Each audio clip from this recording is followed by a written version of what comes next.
Alright, well, I'm going to record on my phone by using a screen recording, so that is how I will solve this problem. It is the most bootleg possible solution, but we're in CS, so that'll be appropriate. Okay, so I've got my bootleg recording device going here. Hopefully this bootleg recording device will do a decent job. It should be recording just my phone screen with the audio. Okay, and I'm going to try to make sure that this OBS thing doesn't fail. Alright, so yes, the next person said it's like ECSC 202. Not quite, because in ECSC 202, when we talk about heap and stack, we talk about the data, or we talk about like the memory space in Java. So we talk about the space for objects versus the space for like primitives and the space for references. So those are a bit different, and that's not exactly what we'll be working with hands-on today. Then Salim says it's implemented with arrays. Could you go a bit more detail on what you mean by it's implemented with arrays? Because earlier we had someone say it's a complete binary tree. So how could we implement a binary tree using an array?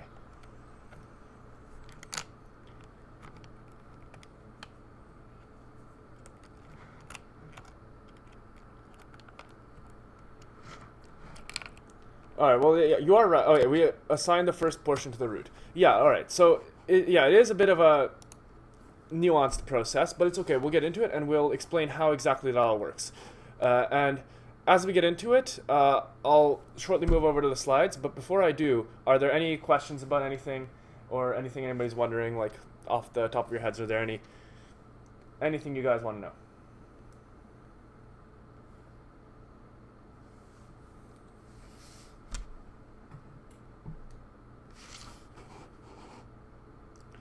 All right, moving on then to the slides and to the beginning of our thing. Let's do that. Oh, that's not a good freeze. Oh well. Yeah, we've got our slides. So we've got heaps, and heaps are a thing. This is not an application of a binary search tree. This is heaps.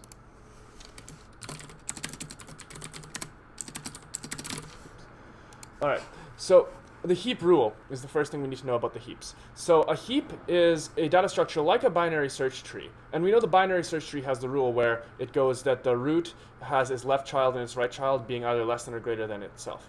Well, the heap follows another rule that's kind of similar because it does have to do with whether things are bigger or smaller. But it also does have a bit of a difference.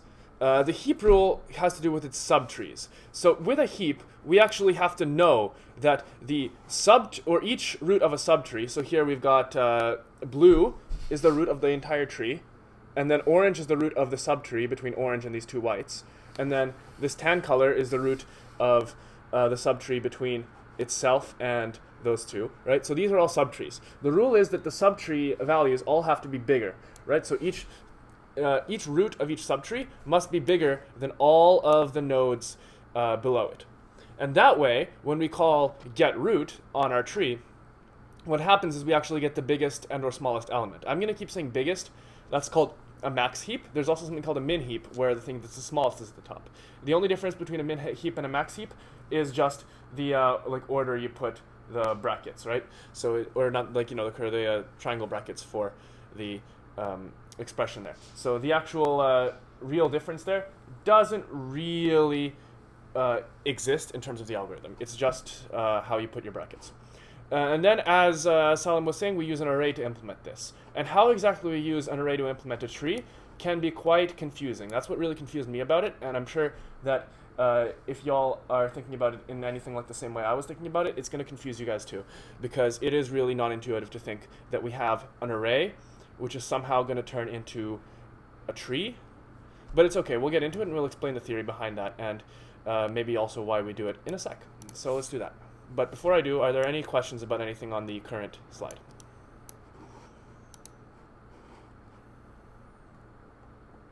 I'm going to go into the actual details of it, and that will be like this. So we can actually have this sort of equation that maps a heap to its corresponding array. Like, it maps the tree data structure to its array.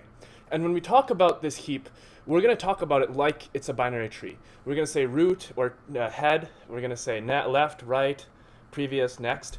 All of those things just mean the relative indices in the array. So as you can see here, in this little diagram, I've color-coded the little squares. Those are supposed to be elements. We can imagine that it follows the heap rules, so the top element, the blue, is worth the most, and then the orange is worth more than the whites, and the tan is worth more than the whites. So those ones are assumed to be following the heap rule. I know that's not really what we're visualizing, so I didn't put numbers on them. It's more to show how the order of these things goes when they get flattened down into an array. The way I like to imagine it is, imagine you have your array, and it sort of rotates to its side and then flattens itself out. I tried to make a little animation of that here, so if I play it, it looks like this. Right? You start with a heap, and it rotates, and everything goes kind of into its order like that. And that's what I mean by it. See, you rotate your tree, and then you flip it over.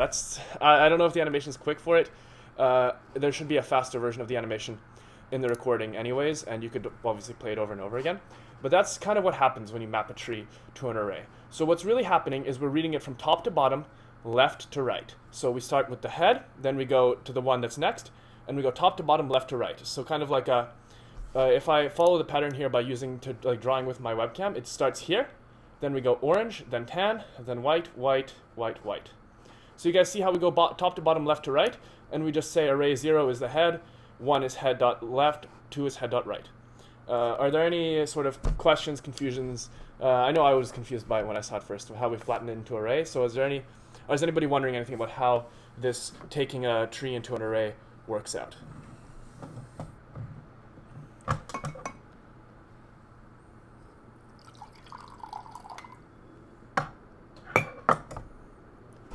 All right, so can anybody guess? So how would we write an expression for this, right? So I've kind of hard-coded it here.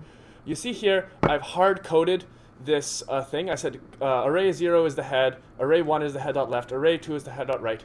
Can anybody come up with an equation that they could use to calculate the left and right of any node? So imagine our array is very long, and let's say I want the left child of the node at index 7 or something. So is there an equation we could think of, like some sort of formula we could use to calculate the left and right children of any node?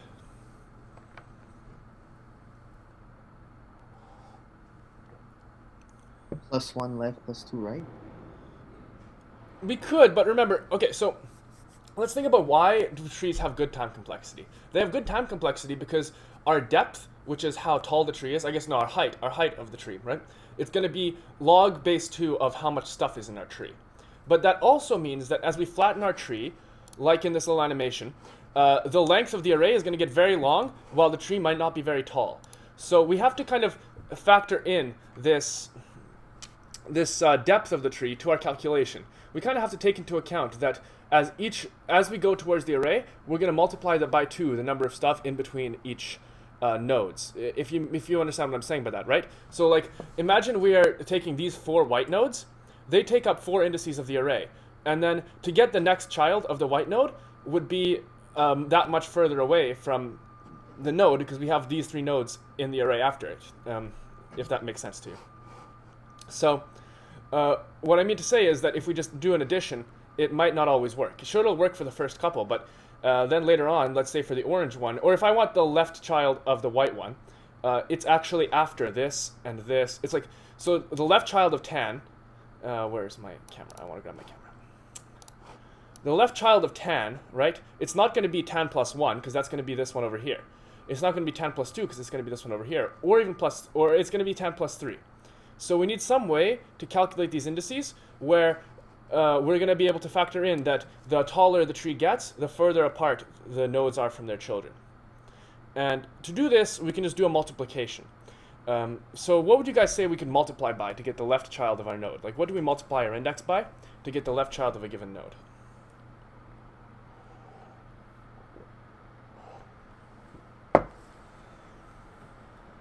We could do a breadth first indexing and do times 2 for the left. Yeah, I think by breadth first indexing, right, you mean we go top to bottom, left to right to fill our array? Yes, we do that. We definitely, that's part of how the heap works, is we index by saying head is 0, head left is 1, head 2 is 2, then it goes like 3, 4, 5, 6. It just goes top to bottom, left to right. So yeah, you're completely right, and we can do times 2 for the left. All right, that makes a lot of sense. So you do multiply by 2, because when you multiply the index by 2, let's say head, well, technically, if we're multiplying by 2, we would say the index of head is 1, but we just do a base case for the head, so it's not a problem. But let's say we multiply the index of 2, so that's going to be, so we're going to say that the left child of whatever is at index 2 is going to be at index 4 by that logic. So it's going to be, this is index 2, 3, 4. So not quite, but it's basically there. Once we actually put it into code, it will be like that. And that's just because we use a few like offsets and we have a base case for the head. So in reality, yes, we just do multiply by 2. And if we want to see how that works, I've got it written out here. So what happens is, to get the left, we go multiply the index by 2. So if we imagine that it's not 0 indexed, if we say the indexes start from 1, which we have to do for the multiplications, technically we can do it from starting from 0, and we actually do usually in our implementation. But to show the math as being as simple as possible, we'll say it's indexed starting at 1. So we can say that the left of the head is going to be at index 2, so it's going to be 1 times 2 at 2. The right of the head is going to be 2 times 1 plus 1, so at 3. Then to get the left and right of those, you just multiply their index by 2. So index 2 times 2 will be index 4, that'll be its left child, and index 5 will be its right child. Index 6 will be blah, blah, blah. And you can see how that goes on, right? Do these formulas where you multiply the index by 2 and multiply the index by 2 and add 1 make sense to everyone, or are there some questions about it?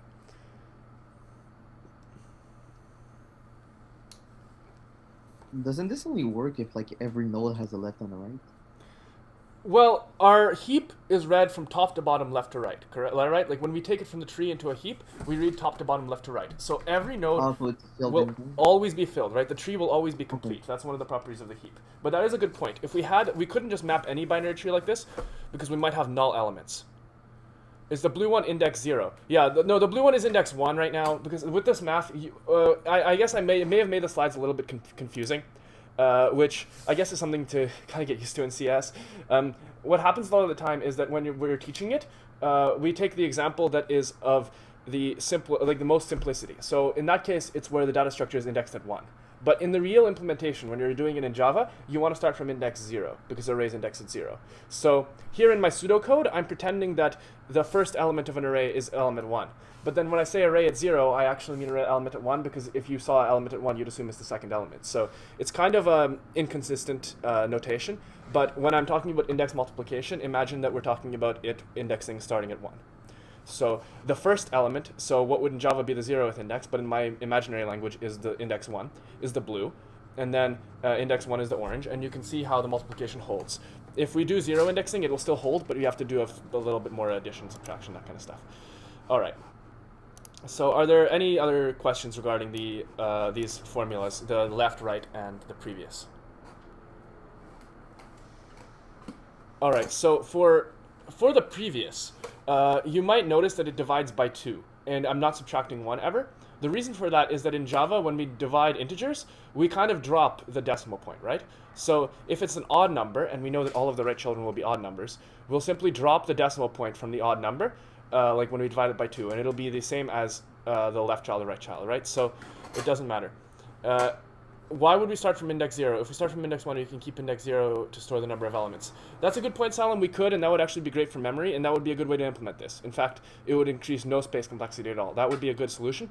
I'm just talking about starting at index 0 because when we read the pseudocode, like imagine somebody's skimming over the slides and they see index 1, they might not know what's supposed to go in the first index of the array. So for that reason, I put it like that. It's technically not consistent, and it's not like technically fully correct. It's just more that that's how I think it would be the most skimmable and like the most readable on the slides. All right. So now regarding the extra formulas. Now these extra formulas, I call them extra, even though they are kind of basic and they're very easily followed from the originals, is because they're actually useful in our later methods. So I'm going to be telling us about a couple methods like bubbling methods, and these extra formulas are extremely relevant for those methods. So these extra formulas are the ones we actually use to do bubble up, bubble down, left, and right, which is what we do for this thing. And these work very similarly. It's just we check if the indices are within the size of our data structure. So we have a size, right? We know how much stuff is in our heap. So if whatever index we're trying to access is outside of our size, then it doesn't exist, right? Very easy, very simple. And these things are very useful because they're going to come up in our next methods. But before I go to the next methods and spoil how you add and remove things from a heap, Could somebody tell me, what would your algorithm be to add another element to the heap?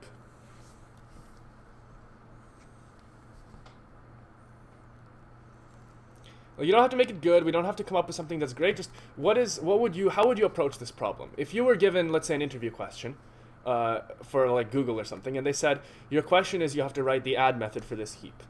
How would you approach solving that question?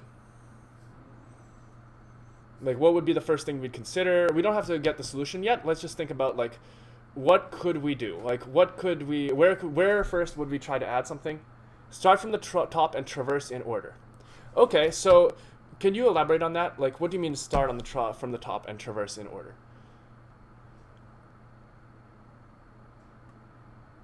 Well, we could do an in-order traversal, yes, but where would we end up slotting our node in? Like, let's say hypothetically we have a node that's going to be the smallest node, so it needs to be at the very end of our list. And where would we maybe put it?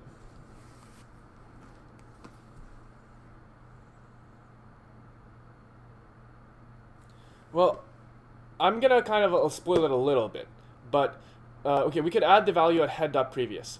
We could do that. But it's not a linked list, remember, and I don't know exactly. Yeah, okay, so what you mean to say is that we're going to shift our array over because we have a previous, right? And the previous reference would be the node that's before it, so like the current head. So we basically replace the head is what you're saying, right? So I get you were saying like but that actually does kind of make sense. Like you could say that you shift the array over, right? So you shift all of the indices over by one and you put it where the head was. But that would be kind of high complexity, right? Because to shift the entire array over would be, you'd have to copy all the elements of the array over to the shifted index. And that would be very poor time complexity. So maybe there's another solution we could think of. Maybe what we can think about is how did we handle our remove method in the binary search tree? Or how do we handle remove methods in data structures in general? There was a sort of pattern that we saw in those that we could apply over here. And it's a really useful pattern in computer science. Reconnect the head to the second element? We could, yes, that's part of it. But overall, the pattern I'm trying to hint at here is actually this. It's that we have to do the easiest possible thing and then fix up what's wrong. What I mean by this is when we remove from a binary search tree, and there's a situation where there's two children, what we have to do is we swap the child with the smallest element in the subtree, and then we restore the binary search tree, right? Well, that's kind of similar to what we have to do here. We do the easiest possible thing, and we try to take our hard problem and turn it into an easy problem. So what we could do is add in the easiest spot. And I think the easiest spot to add would be at the last slot of the array, right? Imagine we have this array or array list. We want to add at the last index where there's nothing, right? We just make it where these white things are, the ones where these ones up here. We could just add it over here where there's nothing right now. So if we imagine like my webcam feed is the new node, we'd put it like over here, right? So that could be a possible place to do it. That could be a possible way to do it. But now that we're here, we need some kind of way to restore our heap property, right? So again, I think the best approach for adding, like all the approaches you guys propose are good, but they could be time complex and they're also kind of complicated. The easiest way will be just to do the simplest solution, which is add it to the end, and then fix our heap. And now, I'll ask you about questions first, but after I ask you about questions, we can move on to the algorithm which restores our heap once we screw it up. So basically what I'm proposing is that we screw up our heap when we add something in the completely wrong spot, and then we fix our heap. But before I move on to that, are there any questions about anything regarding the translation of the tree to the array, or anything we've seen so far, or any questions in general? When you say adding to the tree, do you mean adding at the last or at the beginning?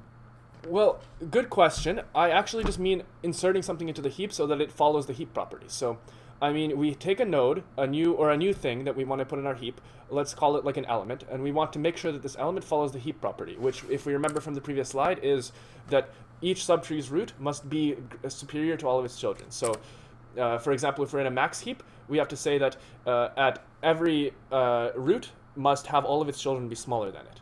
Right? So that property needs to be maintained, and we need to add another thing to our heap. We actually don't care where we add it in. We just need to make sure that our heap property is maintained. That's what I mean by when we add to a heap.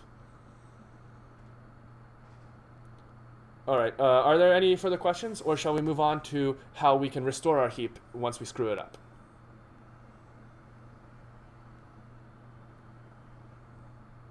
All right. So it's called bubbling, what we're going to be doing. And this is how we restore a heap property and how we make a heap into a min heap or a max heap. And actually, this is the core part of the algorithm. If you remember merge sort, how we had the merge step is like actually the thing that does the comparison and the thing that puts everything in order. Well, in a heap, that's called bubbling. And that is where newly added elements are moved up to the top or down from the top to where they're supposed to be. So either we remove and the element is at the top when it shouldn't be, and we have to bubble it down, or we add and it's at the bottom and we have to move it back up to where it came from. This is used in add, remove. It's a very common method, and it's actually kind of the core of how our heap works. And it's the most like algorithmic part. It's the most complicated part of our heap. What it does is it takes it takes the element that you want to bubble. Usually it's either going to be the last one or the first one. And if it's bubble up, it'll be the last one. If it's the bubble down, it's going to be the first one. And what it does is it keeps swapping it with its parent. Well, what bubble up does is it keeps swapping it with its parent until they're in order. So what that means is that you have, let's say, a node, and then its parent is bigger, but you want a min heap. So the thing at the top has to be the smallest. You swap those around. It basically means that anytime that the rule is broken, and the rule is that the parent has to be superior to the child, anytime that rule is broken, you have to swap. It's kind of like bubble sort, if you remember bubble sort, where every time that the elements were out of order, you swapped them. This is kind of the same, except since we know that most of our elements are sorted, it's going to have really good time complexity. Because first we only move up one branch of our tree, so it's going to have, we're only going to touch log base 2 of the elements in the worst case. And once we reach a situation where they are in the correct order, we know that the rest are sorted. So we can actually have pretty good time complexity on this. And again, what we do is we just see, does the parent follow the rules? So if we are a max heap, is the parent bigger than us? If the parent is bigger than us, then everything is good. But if the parent is smaller than us, then we have to swap. And the parent-child analogy does kind of work. Like if we want to build a heap like a family tree, imagine we were building a family tree, but instead of knowing everybody's ages, what we had was we just had a pile of people, right? And then you discover more and more people in your family tree as you go on. Let's say you're like looking through your, like, you know, one of those DNA test things, and you want to find out who were your ancestors. Well, you might discover newer and newer ancestors, and once you discover an ancestor, they're not necessarily going to be of your generation. They might be way older than you. So you can compare that ancestor to each of the people in the family tree and see where they belong. You know, if they're older, you have to move them up in the family tree, right? It's kind of the same with a heap. If you basically add whatever you want to add at the very end of it. And if it turns out that the end is not the right spot for it, you just swap it until it's in the right spot. And that's generally how they work. And that actually makes it very, very fast, because the best or the worst case of adding it, right, is that you start at the bottom of the heap and then you just like add it in, and it goes through the entire branch, but that would only be log base 2 of n.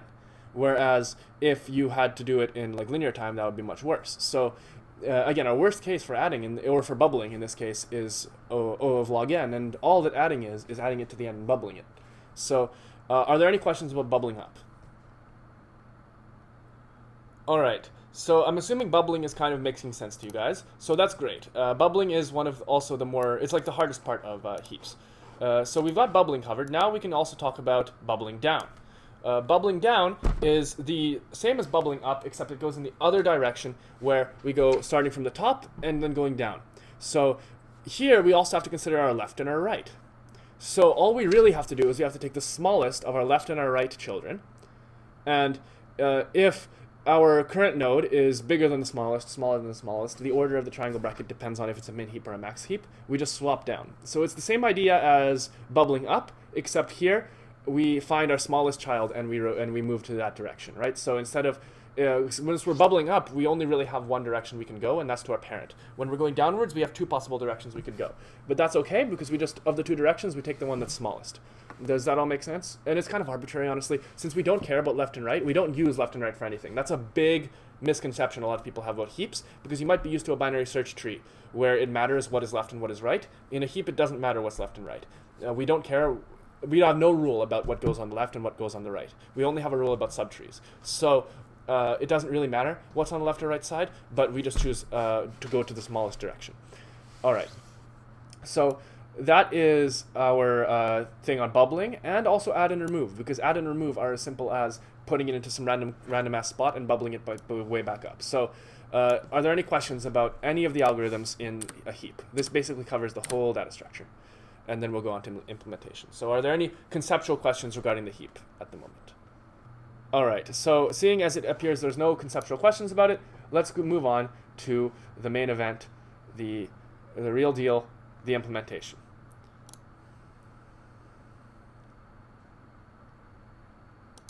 Our IDE here, and we've got the binary tree project from before. I'm going to use the same project from last tutorial. It doesn't matter. We only care about the one class we're writing today, so the rest of the project is kind of irrelevant.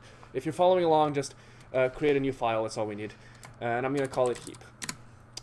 All right, well, first thing about our heap is that I want it to be generic, right? So I want to store whatever I want in it. So I'm going to say E, and just like the binary tree, E extends comparable to E. And what that means is that in our heap, we're going to be storing objects that are generic, any kind of object we want, as long as we can compare them. So this top line, all it's saying is we have a heap of all the we have a heap of any kind of comparable object. Right, simple as that, very nice, very easy peasy.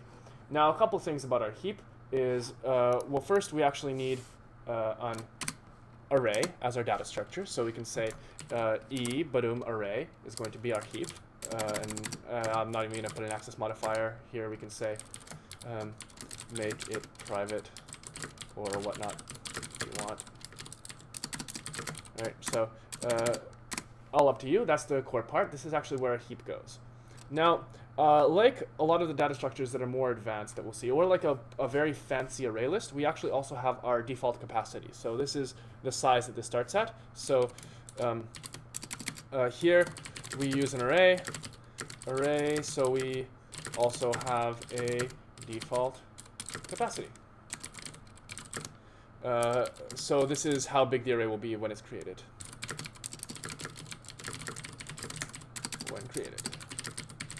And we'll call it a private static final, because it's not going to change. It's just kind of hard coded. Int default capacity equals 10. All right, and that's just saying that it'll store 10 items by default. We can put whatever number we want, and then we'll also have an int size, which tracks our size, and I'll just set that to 0 right away.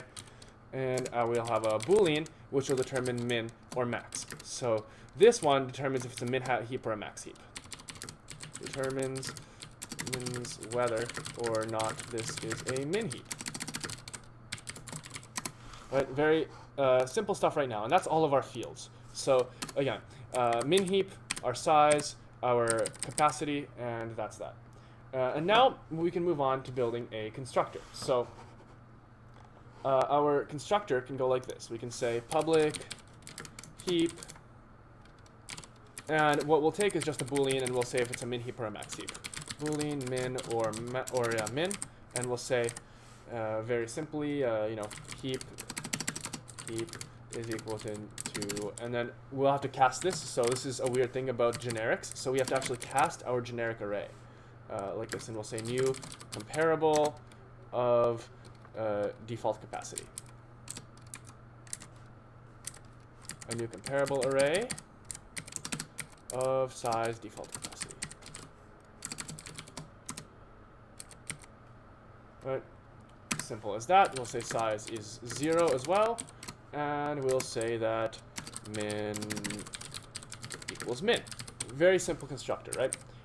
And that's how our constructor is going to go. That's kind of the easy part. Now, I'm going to kind of move on to helper methods, actually, before I go on to anything else. Because the helper methods are kind of essential to writing this code properly.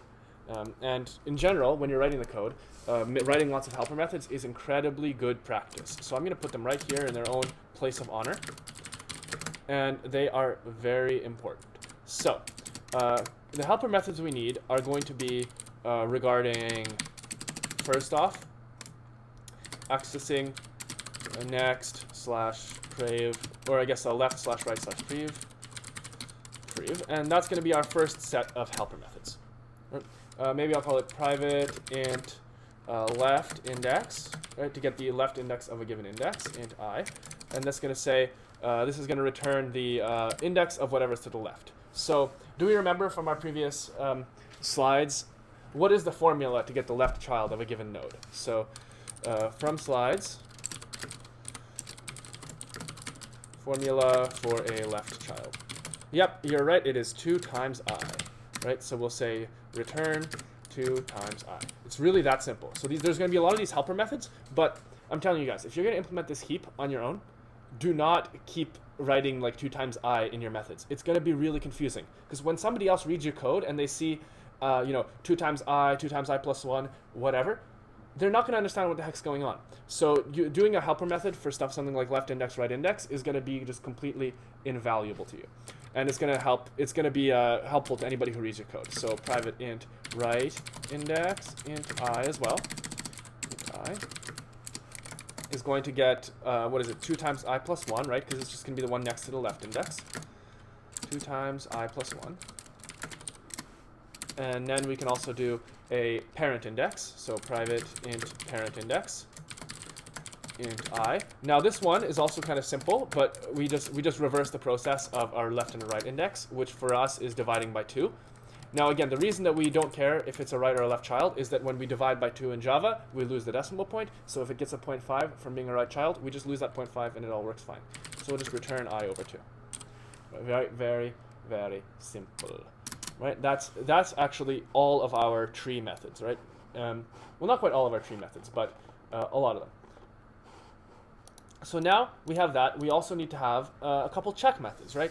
So we can say now check presence of nodes. So check presence of nodes, which we can be like private boolean has left int I, and that's going to be as simple as saying return left index of I is greater than size. Like as long as the size is bigger, it has a left child, right? So simple as that. Then private boolean has right will be the very similar method, except it's going to do that with the right index, and then parent will be the same. Well, no, parent will not be the same. Has right will be right index of I is greater than size, and private boolean has parent int I will return parent index of I is greater than 0. Right, that's all we need to have. And now we know that, or I guess 1 actually.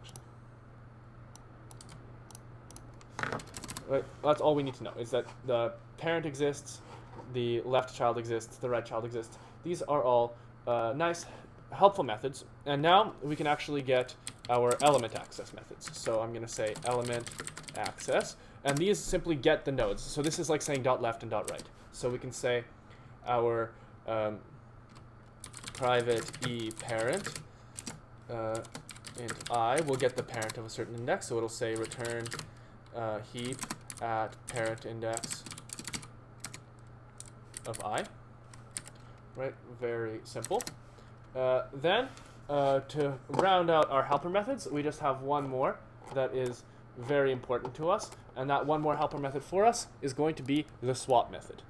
Our 2 times I and 2 times I plus 1 specific formulas for heaps in general, they are the formula which we use for heaps, yes. I don't know, can you elaborate what you mean by specific formulas for heaps in general? Sure. I was just wondering if we had to code those same methods again, would we have to use 2i and 2i plus 1 for the different indexes, or could we use, I don't know, 3i and 3i plus 1? So the reason we use 2i and 2i plus 1 is that it will save us array size comparing to use 3i and 3i plus 1. Because think about it, if you use 3i plus 1, it's going to send each child to like 3 nodes forward of where we were, which is going to be bad because we're going to have empty spots in our array, because our array has 2 children per node. So, or our tree has 2 children per node. So we multiply by 2 so that it makes room for the children of the previous nodes, if you know what I mean by that, right? Like, we multiply by 2 because each depth is 2 times wider than the previous depth. Like, each height of the tree is going to be twice as wide as the height before it. So we need to multiply by 2 our index to make up for the fact that we have a wider and wider part of our tree slotted into each part of the array. All right, that makes sense. Thank you. Yeah, for sure. Yeah, and doing 3 would be really weird. You could like do 4 if you wanted to waste a lot of space, but 2 tends to be like there's kind of a It's kind of an easy way to do it. So now I'm going to write a swap method. The swap method is just going to swap around two indices of the array. So int I1, int I2. Now this is going to be swaps the places of I1 and I2 in the heap. And then we'll just say that e temp is going to be heap at I1, heap at I1 equals heap at I2, and heap at I1 equals, or heap at I2 equals temp. Right, simple as that. We just swap around our elements. We've done this a million times before. Same as bubble sort, same as everything we've ever swapped in. Very nice, easy method. Swap, element access, boom, boom, boom. Those are our helper methods, and these are going to be invaluable to us for the general heap thing. So here I'll actually write swaps around elements. And now we've got all the tools we need to actually write our core methods. So this is like the methods of our heap algorithm. And these are the methods which get a little bit spicier. They're ones we have to write pseudocode for. Heap algorithms. Right, these are going to be the spicy part of this. This is the part that's kind of hard. This is the part that's kind of confusing, but don't worry, it's actually not that hard. The first one I want to write is bubble up. So private void bubble up. So what do we know about bubble up? I'm going to put the slides back for a second to help us write. In fact, maybe I'll put the slides up kind of in the corner so that we can continue to see them while we work. Hold on, that's not what I wanted to do. This one I want to resize to be smaller. Don't know what it was I resized there, but okay. So we want the slides over here as well. So hopefully the slides are sharp enough for you to see them. I just want to show you guys this part. Bubble up and bubble down. So I'll make it a little bit bigger. Alright, so what we're doing in bubble up is we are doing, well, basically what the algorithm says. And in fact, I'll put in the pseudocode as my code right away, so we can actually maybe see how we've visualized it to work in the pseudocode. And then we'll modify the pseudocode into Java code. So I'm going to make a little comment here, and it's going to say bubble up. And bubble up will do while n.has previous and prev is greater than parent, swap, and comma prev. All right, so that's our pseudocode. Now, our real Java code is going to be a little bit more complex than that. What we can say is that we can say our index, the one we're currently using, is going to be the last one, equals size, right? That means that we're starting from the bottom. Starting from the bottom of the heap. Right, then we're going to say that now we're going to have like a condition, right? It's going to depend on if it's a min heap or a max heap. So we didn't show it in the pseudocode, but I kind of said it there. It says when we change between min and max heap, we're changing the triangle brackets around. So to know whether we're putting the smallest one at the top or the biggest one at the top, we have to check if it's a min heap or a max heap. So now we say if min and else. So if min, we'll check if it's a min heap or a max heap. So min decides if this is a min or max heap. Here we are moving the smallest thing to the top.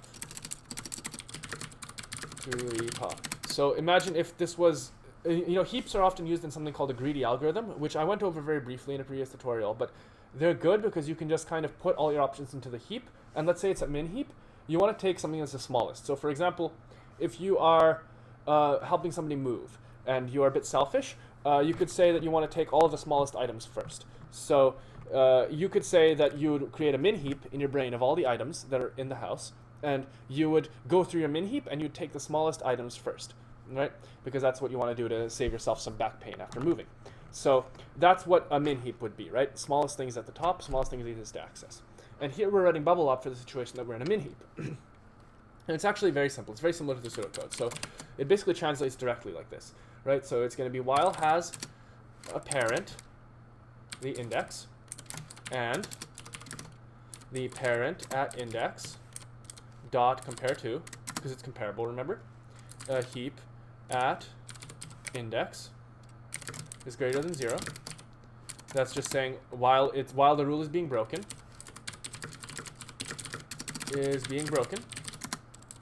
we swap them over. So we can say swap index and parent index of index, and we can say index is equal to its parent index, so parent index of index. Now we can very easily copy over most of the same code for the max heap, except in the max heap, of course, we just change the direction of our thing. And that is all of bubble up. Are there any questions about this algorithm? And is anybody, like, do you all visualize how this works when you use it?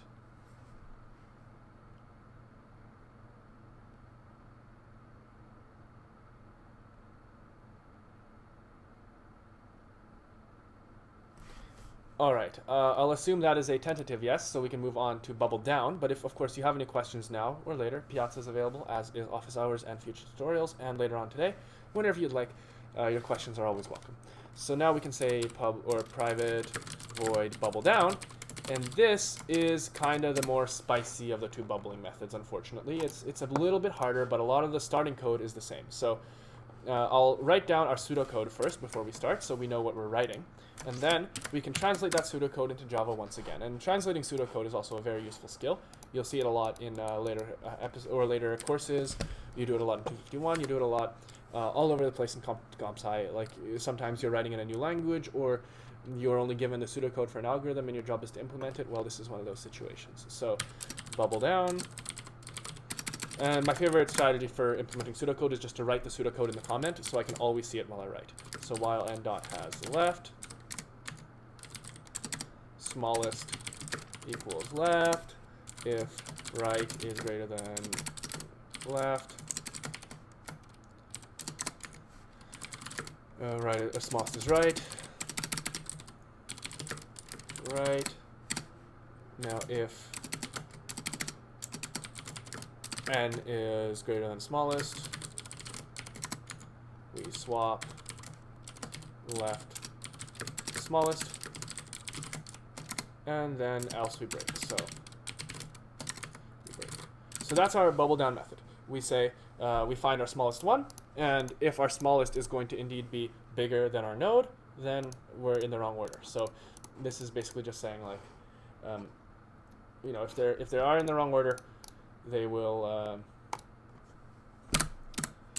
be swapped. Same idea as bubble up. And we're going to start at the top. So unlike before, we set its size. Now we say int id x equals 1. So start from the top.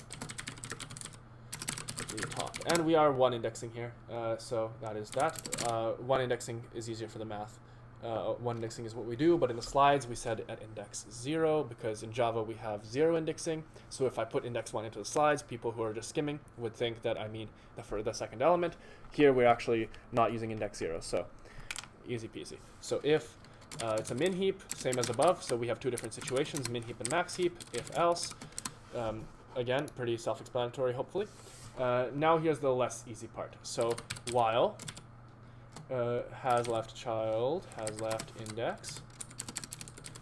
And again, we wrote these helper methods before, because this would be really hard to read if we had that multiplication and that division. So instead of having that, we just do it here.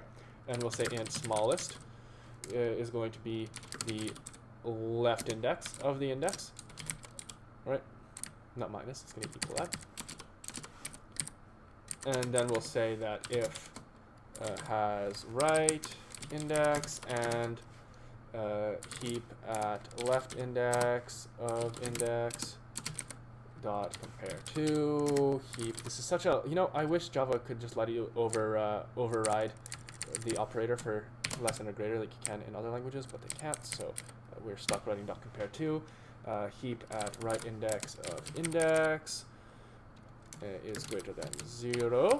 So if that rule is not being followed, then what we can say is smallest child is equal to our right index. Right, very simple, we just find the smallest. So all that code up there, all that code does is find the smallest child. In fact, if I want to flex, we could probably write the shorter version of that, which would be int smallest is equal to this condition. question mark, left index of index, right index of index.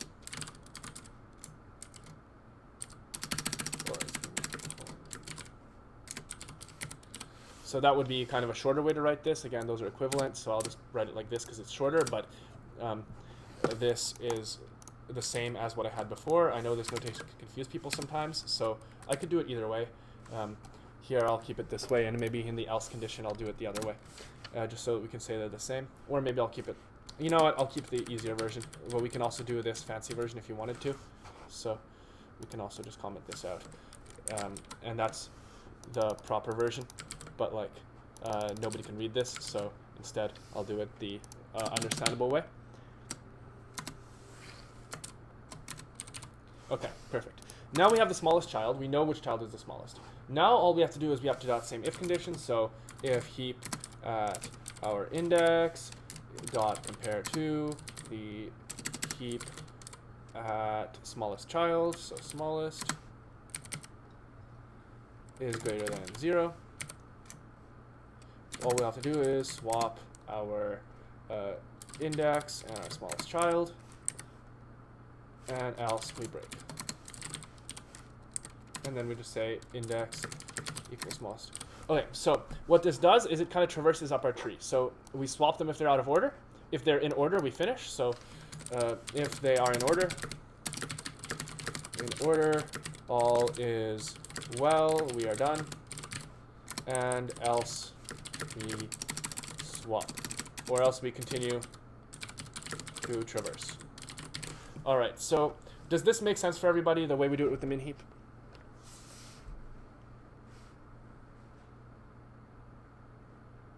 Like, are there any questions about what we're doing here? How we're finding the smallest child, we're going in the direction of the smallest child, checking if they're out of order, swapping them if they're out of order.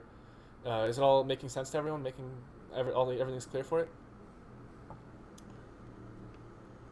All right, so how would you go about doing this for the right child? Again, it's going to be very similar. So what should change? Or not for the right child. How would we go about doing this for the right index? Sorry. Or not for the right index. Why do I keep saying the wrong thing? How would we do this for a max heap is what I mean to say. So what would you guys change if you wanted to change this algorithm from working for a min heap to working for a max heap?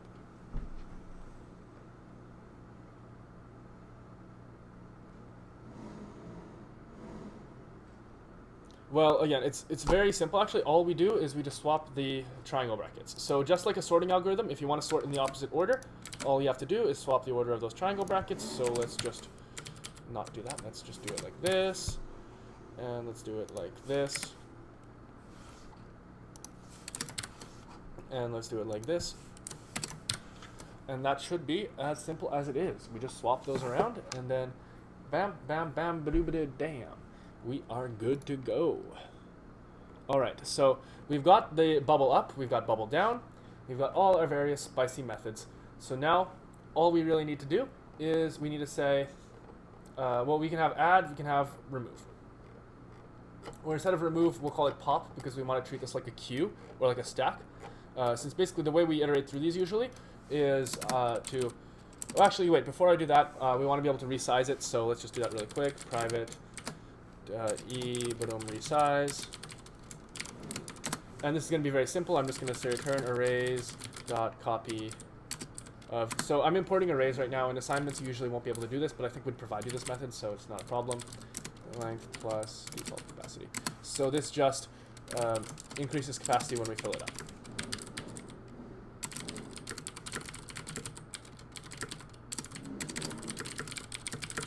Right, simple as that. I'll move this over to our helper method area because it is a helper method. Right, very, very simple indeed. Now what we'll do is we'll just simply say add. Our add method is going to be pretty simple. We'll say public void add eval or element. Right, and this add out method is going to be very simple. First, what we're going to do is we're going to see if our array is big enough. So we're going to say if size is greater than or equal to heap.length plus 1. So if it's too big, we'll resize it. So we'll say heap equals this dot resize. Simple as that. So we say increase size of array if too small, right? Very simple there. And now it's going to be the easy part, kind of. So size plus plus, heap at size is equal to our element, and bubble up. It's really that simple. It's a 3-line method. That's all that add is. So what are we doing? We're saying size increases. Put our element at the end. Now correct the heap. So why do we do it like this? Well, we're approaching the problem from the idea that we want to do the simplest solution. We want to solve the simplest case, and then we want to use the solution of the simplest case to get the whole thing done. Are there any questions about our add method? Again, it's a very simple, it's a 3-liner. It's just easy. Any questions about it? Could somebody tell me, what is the time complexity of add?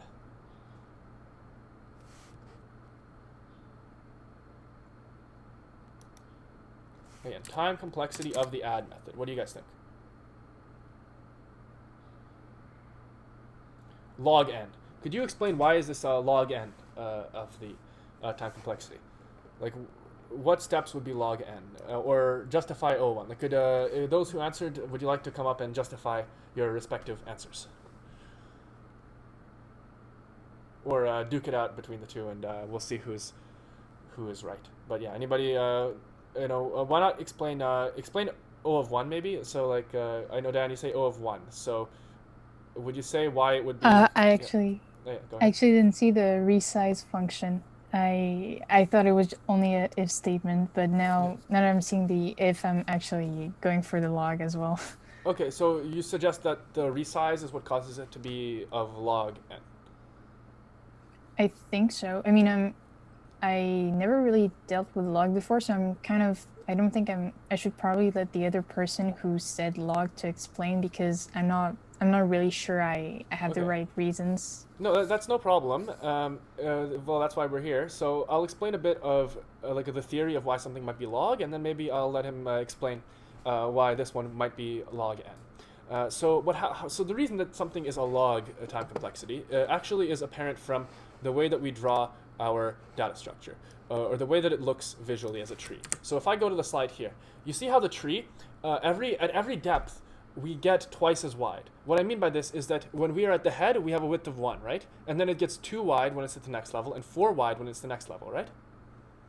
So that means that if we're traversing from the head, let's say head left, left, we're traversing, and the size of our tree is large, right? But we only traverse 3 times for a tree of size 1, 2, 3, 4, 5, 6, 7, right? Do you see how when we traverse left, right, we only have access to a small subset of the number of nodes in our tree, right?